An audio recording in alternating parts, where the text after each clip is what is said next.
Pokea majibu yako. Sijajua kama unaweza ukawa unanisikia vizuri. Pokea majibu yako.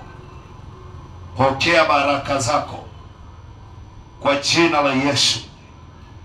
Mungu akutimizie ahadi zake kwa jina la Yesu. Wakati huu ibada itakuwa inaishia hapa. Kama kuna wageni wagonjwa wamefika hapa, nisikie hiyo sauti ya maelekezo kama wapo.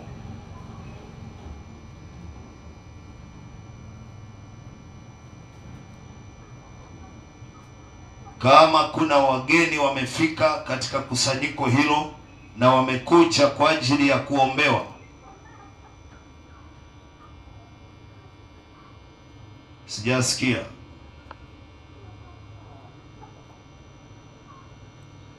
Rudia tena.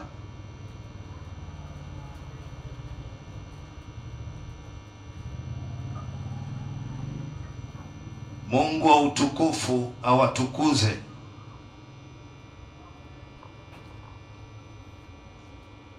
Niseme hayo machache na mkafanikiwe, mambo yenu yakabadilike mwezi wa 3 kwa jina la Yesu.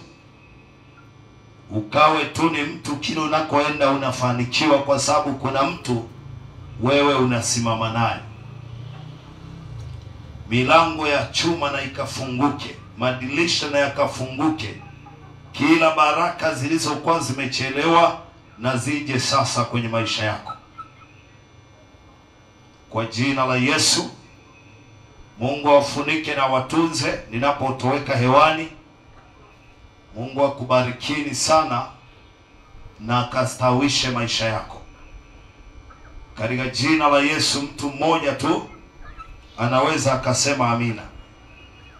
Na sasa nitaruhusu kwa ajili ya kuelekea nyumbani pamoja na hizo baraka ulizozipata siku ya leo, na ukaone mkono wa Bwana huko.